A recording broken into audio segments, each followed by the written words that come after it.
Hi everyone, welcome back to Manu teachers channel. So ఇవాల్టి క్లాస్లో sociological perspectives of education అనే సబ్జెక్ట్లో third unit అనేది కంటిన్యూ చేస్తున్నాము. ఆల్రెడీ 2 యూనిట్స్ అనేటివి కంప్లీట్ అయిపోయాయి. దానికి సంబంధించిన ప్లేలిస్ట్లు కూడా ఛానల్లో అవైలబుల్ ఉన్నాయి. సో ఈచ్ యూనిట్కి సపరేట్ ప్లేలిస్ట్ అనేది ఉంటుంది. ఆ యూనిట్కి సంబంధించిన వీడియోస్ మరియు దానికి సంబంధించిన పీడిఎఫ్ నోట్స్ అనేది ఫోల్డర్ రూపంలో డిస్క్రిప్షన్ బాక్స్లో ఉంటుంది, ప్లేలిస్ట్ డిస్క్రిప్షన్ బాక్స్లో. ఓకే, ప్రతి ఒక్క వీడియో కింద మీకు పీడిఎఫ్ రూపంలో నోట్స్ అనేది ఫ్రీగా అవైలబుల్ ఉంటుంది డిస్క్రిప్షన్ బాక్స్లో అండ్ కామెంట్ సెక్షన్లో. అక్కడ నుంచి ఫ్రీగా డౌన్లోడ్ చేసుకోవచ్చు.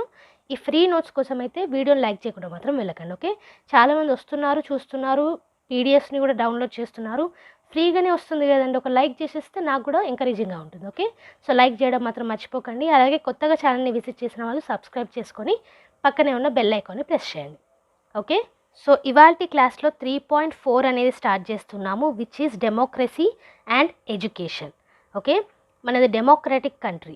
ఇంతకుముందు వరకు క్యాస్ట్ సిస్టమ్ గురించి, క్లాస్ సిస్టమ్ గురించి చూసాము. సో డెమోక్రటిక్ కంట్రీ అంటే by the people, for the people, of the people. Okay, so ఈ డెమోక్రసీ అనేది అండ్ ఎడ్యుకేషన్ అనేది ఎలా లింక్ అయి ఉంది అనేసి చూద్దాం.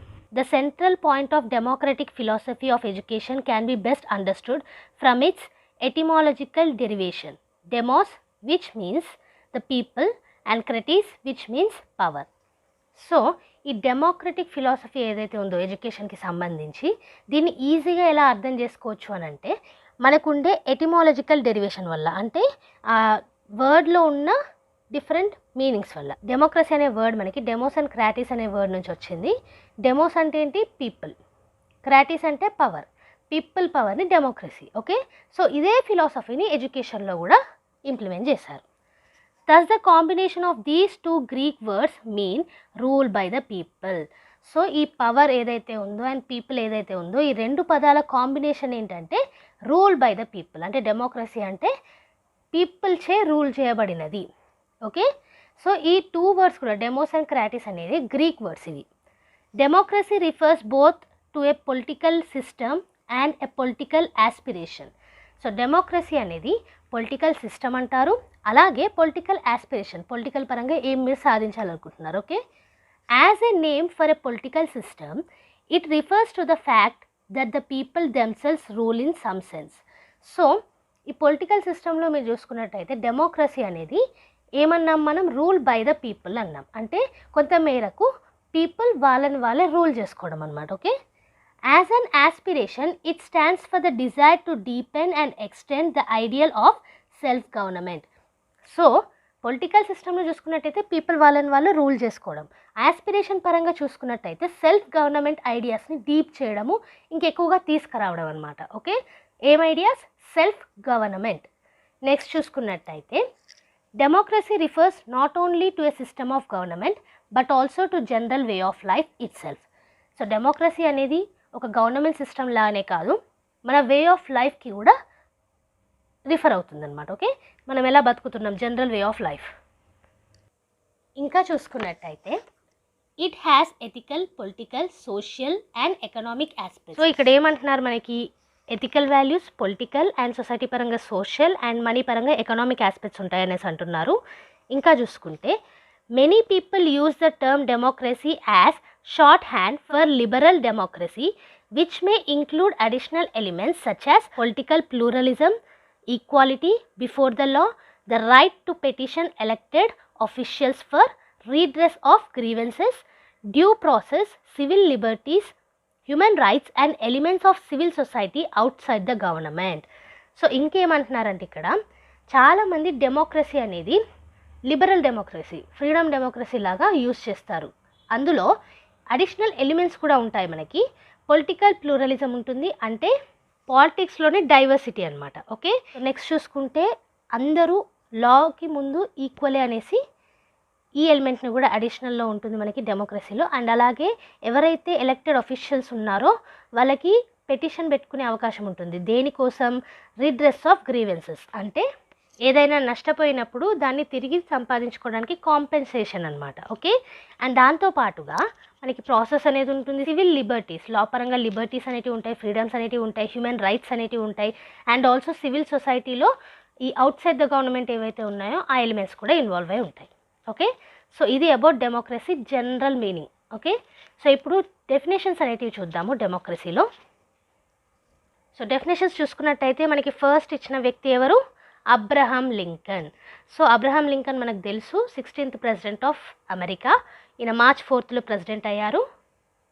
సో ఈయన పరంగా డెమోక్రసీ అంటే ఏంటంటే, democracy means government of the people and by the people and for the people. ఇదే మనము ఎప్పుడు తీసుకునే డెఫినేషన్ అండి. ఎప్పుడైనా డెమోక్రసీ అంటే ఏమంటాము? Ruled by the people, rule of the people, rule for the people. So ఈ డెఫినేషన్ ఇచ్చిన వ్యక్తి ఎవరు? Abraham Lincoln. ఓకే, నెక్స్ట్ చూసుకున్నట్టయితే ఎన్సైక్లోపీడియా బ్రిటానికాలో చూసుకున్నట్టయితే form of government in which supreme power is vested in the people and exercised by them directly or indirectly through a system of representation usually involving periodic free elections. So ఇక్కడ ఏమంటున్నారు? Government యొక్క ఫామే, అందులో supreme power ఎక్కడ ఉంటుంది? People దగ్గర, ప్రజల దగ్గర ఉంటుంది. ఓకే, ఆ పవర్ని వాళ్ళు డైరెక్ట్గానన్నా ఇండైరెక్ట్గానన్నా యూస్ చేసుకొని వాళ్ళ రిప్రజెంటేటివ్స్ని ఎన్నుకుంటారనమాట. ఓకే, ఈ ఎలక్షన్స్లో. Even though there is no universally accepted definition of democracy, there are 2 principles that any definition and democracy is required to have. So డెమోక్రసీకి పర్టికులర్గా ఇదే డెఫినేషన్ అనేది లేకపోయినా 2 ప్రిన్సిపల్స్ అయితే ఉన్నాయి. ఓకే, అవేంటో చూద్దాం. The first principle is that all members of the society have equal access to power, and the second that all members enjoy universally recognized and liberties.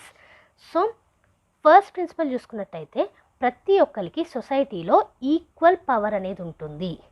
Second చూసుకున్నట్టయితే ఈ యూనివర్సల్గా రికగ్నైజ్ అయ్యే freedoms ఏవైతే ఉన్నాయో అది ప్రతి ఒక్కరు అనుభవించవచ్చు.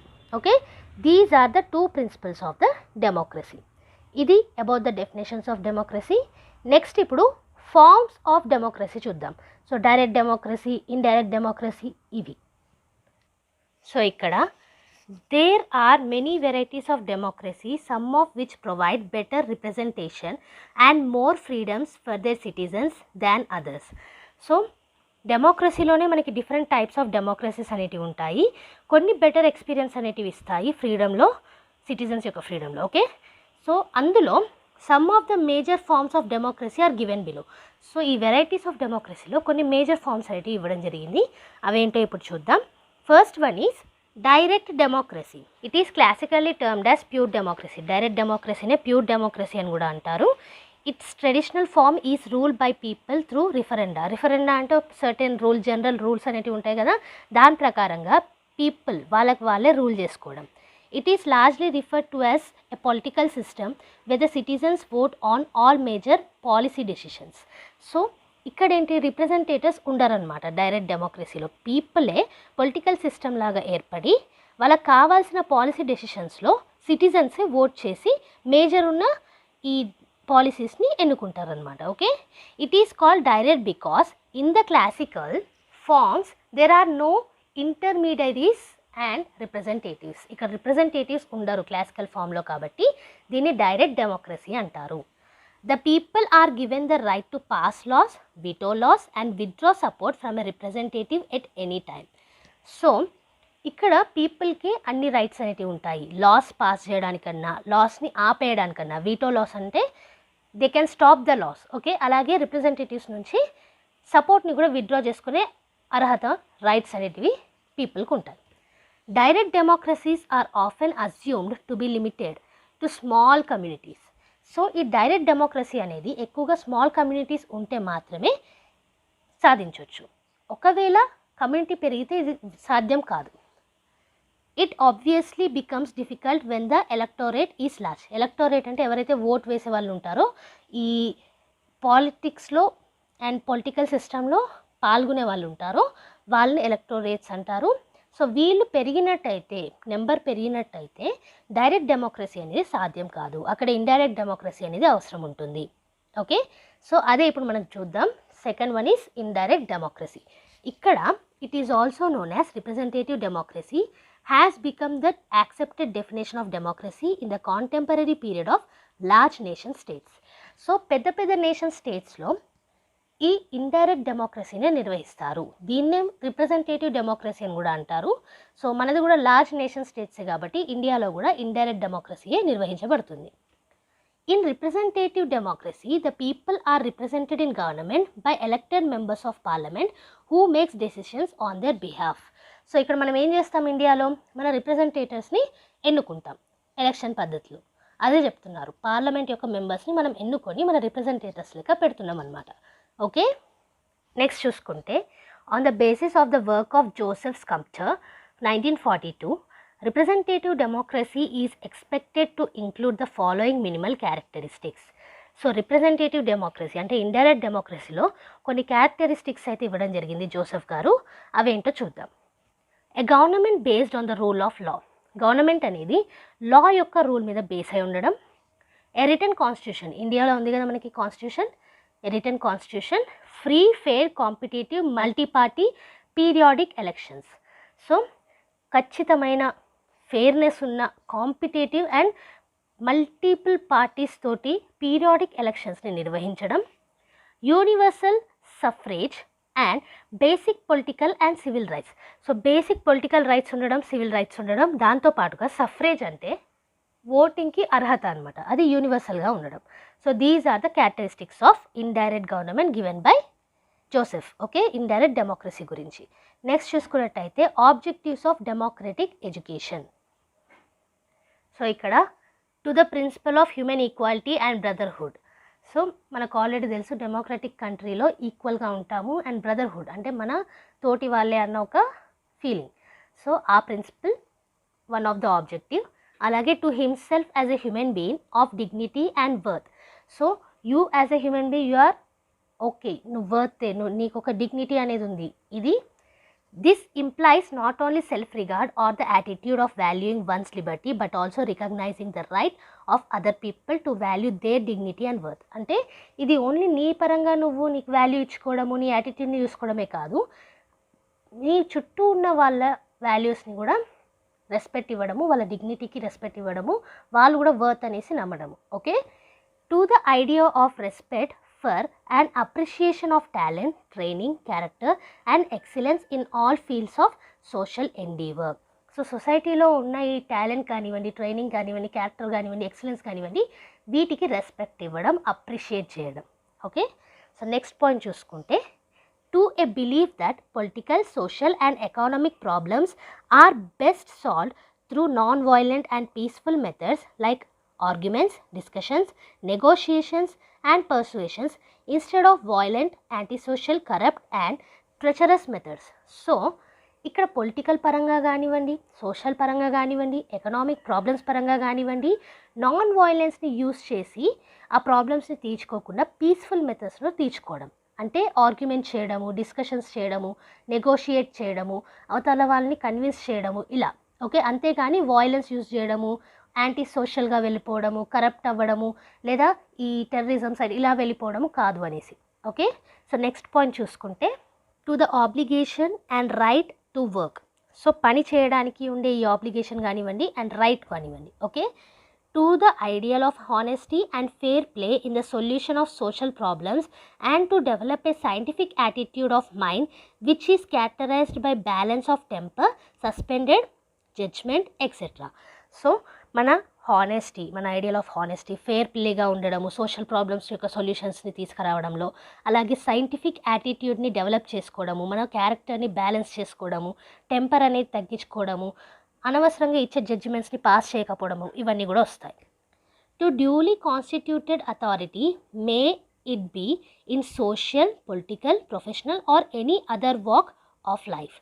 సో కాన్స్టిట్యూటెడ్ పరంగా ఉండే అథారిటీని నమ్మడము, అది పొలిటికల్ పరంగా కానివ్వండి, సోషల్ పరంగా కానివ్వండి, ప్రొఫెషన్ పరంగా కానివ్వండి, లేదా మీ లైఫ్లో దేన్నన్నా తీసుకొని కానివ్వండి. ఓకే, సో నెక్స్ట్ పాయింట్ చూసుకుంటే to the obligation to be socially sensitive and informed that is to continuously educate it self.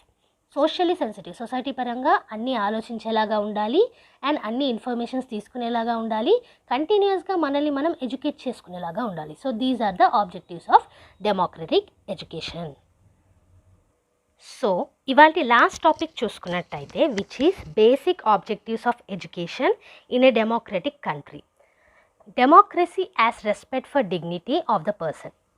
So ఇంతకుముందు చూసుకున్నవే బేసిక్గా ఇవ్వడం జరిగింది. ఇక్కడ ఏంటవి?